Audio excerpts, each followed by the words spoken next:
Hang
on, there you go. Better unmute myself. Hey, good morning, everyone. Hope you're well. Good to see a few of you up and at it. Welcome to another Wealth Coffee Chat. Gumi, how are you? Good morning to you. Fantastic to see you. Aaron, morning, mate. Mick, Luke, how are you, mate? Good to see you. Hope you're good, folks. Hope you're good. I'll do some quick intros while we're sort of letting things warm up. Everyone joining us on the live this morning, welcome along. If you don't already know, most of you do though. Jason Witten's my name. That is something most of our people who've been here a while know. But if you're brand new, let us know where you are hanging out in this wonderful day, terrific Tuesday. Let us know. Good morning, Connie. Good to see you there. We do this little thing called the Wealth Coffee Chat each morning around about 10 past 8. Been doing it for a while now, and each morning we just connect for about 15 to 20 minutes, talk about what's going on out there in the world of property investing, stay on track as property investors because often it takes a little bit of focus to stay on track. You don't want to get distracted because property investing and creating wealth with your portfolio takes some time, folks. We've got a couple of sayings around here. You guys know the drill. This thing's a marathon, not a sprint. It takes time to create wealth with residential real estate. That is for sure. Buy well, don't sell. Buy a damn fine property and keep it, folks. And that's what this show's dedicated to. Many of the listeners are in our coaching and mentoring program for building their portfolio. And so welcome along. Good to see you. I've been property investing well over 20 years. Done over 100 property deals myself and helped our clients buy over 10,000 properties along the way. Learnt one or two things, what to do. Plenty of things not to bloody do, I can tell you that. And like to share a few of those with you each morning. So that's the drill, folks. Welcome along, whoever or wherever you are. Rose, good morning to you. Great to see you here. Hey, listen, I thought I would do a little review of last night's mentoring and specifically the Brisbane Olympics part. And good morning, Jay. For some of the listeners, they can't make the evening show. And I thought the short but absolutely amazing conversation with John last night about the infrastructure and what's going on in Brisbane and probably more specifically about South East Queensland. What's coming for us, folks, or what's coming? If you're an investor, if you're a property owner in South East Queensland, hang on to your hats, folks. It's a slingshot ride to the Olympics. And, there's plenty of evidence showing us, plenty of information, plenty of data, plenty of money being invested on our behalf. Matter of fact, folks, the amount of money being invested in this neck of the woods, folks, is absolutely astounding. So I thought we would touch base on that this morning. But who was here last night? There was a couple of you here from last night. I know that there was one or two at mentoring last night. I know Luke was there. I saw you in the chat, Luke. But who was there from last night? Let us know. But the idea, Luke was there and Rose was there. That's right. I saw you, Rose. A few of you there, but maybe a few of you weren't. And if you weren't, then you missed out. Kumi was there. Right, you missed out on some great information. So I thought maybe we should talk about it this morning because Sonny was there too. Because it's just stuff that's almost run of the mill at the moment. You kind of go, oh yeah, but it's unbelievable, folks, what's going on. So I thought I'd sort of update and maybe do a little rehash of last night's conversation. The infrastructure, what's going on in Brisbane, more specifically South East Queensland. What are we now? So 2032 is the Olympics. We are in 2023. So and pretty close to the end of 23, folks. So we're probably what are we thinking? We're an 8-year shot. This is a cycle. This is a property cycle and probably a good elongated, very interesting property cycle to be part of. All right, up in South East Queensland, get a piece of the action, folks. Let's have a look at this. And what have we got going on in South East Queensland? There's John there. Terrible snapshot of his head. But anyway, thanks, John, for the data, for the info. $94 billion in infrastructure and key projects in Queensland.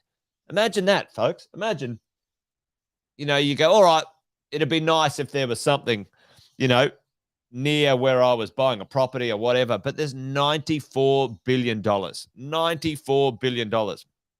And interestingly, John was talking about last night, what are the two kind of high investment, but also high income bits of infrastructure that are being constructed in Queensland? He was saying that there was 13, I don't know, I think it was 12 or 13 of these over the next 8 years. What was it, folks? Can anyone remember? Luke, Rose, call me Sonny. Can you remember the two parts of infrastructure that were being invested in pretty significantly?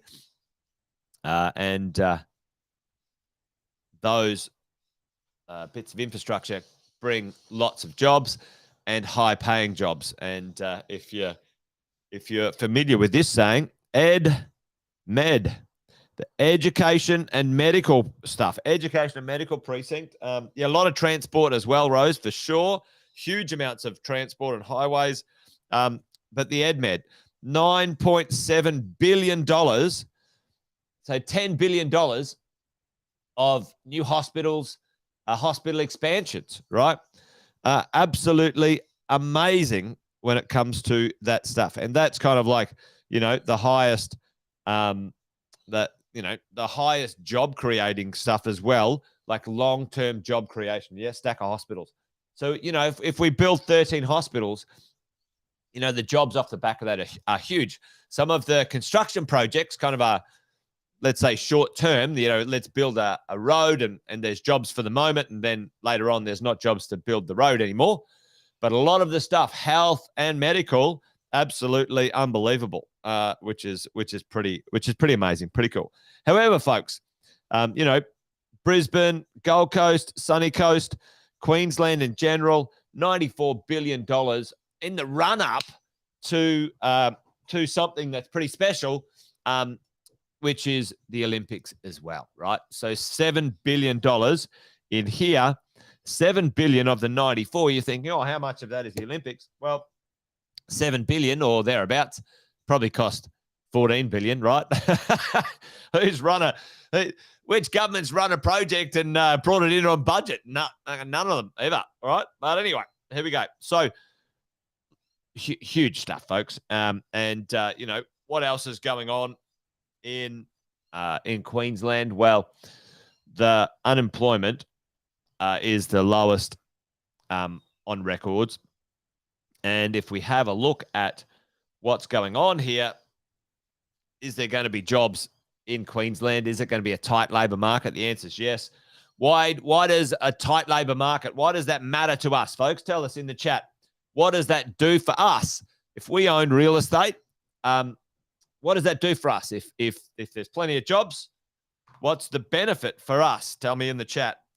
Because at the end of the day, all of this stuff needs to be interpreted into us having a benefit or understanding it could benefit us or supports our property investing.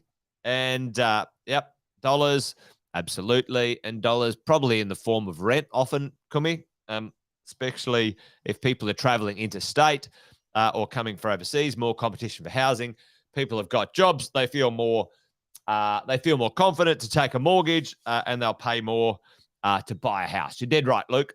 So what is that going to do? That's going to drive our prices. That's going to support what we do. The challenge right now, and it's an interesting one, and this is Australia-wide. Yep, rentals needed. Absolutely, Connie.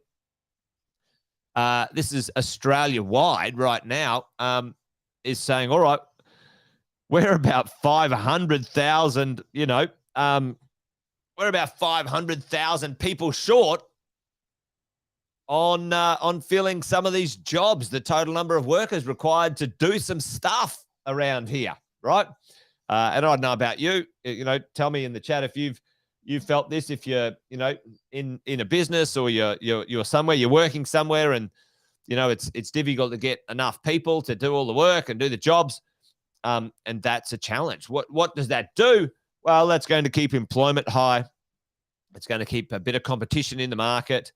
And also it's motivating the government to do certain things. Now, I don't think they've handled any of this bloody well, but rock and a hard place, right? They need to get some people into the country to do some of the work we need done. And the challenge is that they ruined the damn. And John said this last night. I've been saying it forever as well, folks. Like, immigration, exactly, got me. Our supply issues started a long time ago. It wasn't COVID. And you guys know, I've said this for ages. But, what's happening here, we have a net overseas migration, pretty significant when it comes to, pretty significant when it comes to the amount of population growth Australia has been able to, do in the last little bit. But check this out. I saw this one last night, and it was like crazy. Our largest ever recorded migration entry to Australia in 1 year. Largest ever in our history. 386,971 folks in migration, and by and large, 99% of those people who entered the country brought money, brought jobs and skills, and we're still, folks, according to HIA, quite short when it comes to the labour market. And it's interesting when you have a look at, this stuff up here. Right now we've got one vacant job for every, unemployed person. So really, at the end of the day, by and large, we've got enough jobs for kind of everyone in the country if they wanted to work or whatever. So who knows? But at the end of the day, what's going on for Queensland and what's the straight shot? What's the slingshot to the Olympics, folks? Yeah, dead right, Luke. Yeah, it's an interesting meeting point of a bunch of things that, where if you're in the right position as an investor, a property owner, you should get a pretty good benefit from financially, if you can keep your costs, handleable. I don't know if you can handle the cost. That wasn't right. That wasn't good English, was it? Okay. That wasn't great English. Anyway, not enough coffee this morning. Handle the costs and expenses, and you'll get the reward, basically, folks. And along the way, if you need some help and some coaching, that's what the team do. So make sure you reach out to them. But listen, Queensland has been receiving a pretty good, if not top-notch piece of the action when it comes to the interstate migration and the direct overseas migration also. The largest increase in the country when it comes to the net interstate migration. We're winning, folks. We're winning by a long shot. And not only that, then we add the direct migration from overseas into Queensland as well. That's pretty damn fine. Wow. It's pretty hard because the state now is sort of bursting at the seams. Like, all right, well, let's add some infrastructure. Let's add some properties. Let's do this thing, right? So, at the end of the day, that benefits Queensland. And, we're talking about that, a straight shot to the Olympics. Not only have we got, $94 billion of only $7 billion are the Olympics. We've got interstate migration, which is huge. Direct migration, which again is big. Western Australia doing okay, but nowhere near Queensland at this point in time. Okay, which is great. And if you have a look at, let's say, Brisbane and Gold Coast, the vacancy rate is low. So, we've talked about this ad nauseum, but it was great to see this information, this data lining up like an absolute no-brainer, folks. No-brainer. And check it out. I mean, the vacancy rates, nearly every place is under 1.5%. Like, that's just mad. That's just mad. But anyway, good news for us as investors and big shortfalls, right? And, John said it last night. I said it as well. When the government did the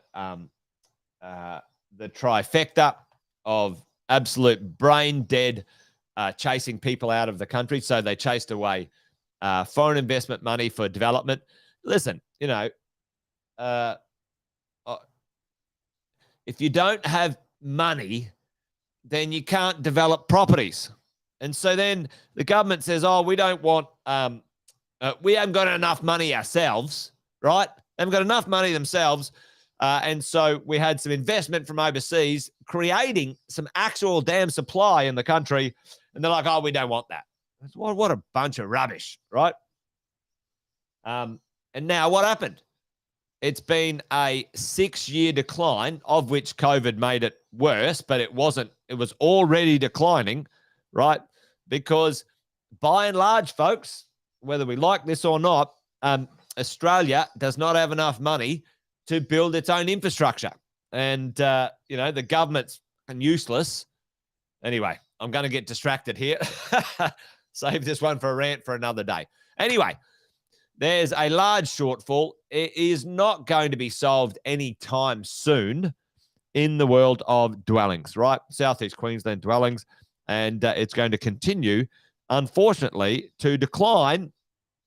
58% decline in this, and 44% decline in all types of dwellings. And the dwellings that you can supply the market with the fastest, folks, which are the apartments, are the medium density stuff, apartments and townhouses, right? So they're the ones you can supply fast or faster than houses. It's expensive. The banks won't get behind them.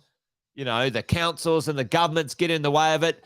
They charge ludicrous fees to build apartments and townhouses, right? The gouge is 30 to 40% of the cost not the land, but the cost of building an apartment or a house or whatever is in government fees. You know, this is the big bullshit lie that they carry on about. Oh, make it cheaper. Well, stop gouging it, you bloody muppets. Anyway, a bit wound up this morning. So what does that mean, though?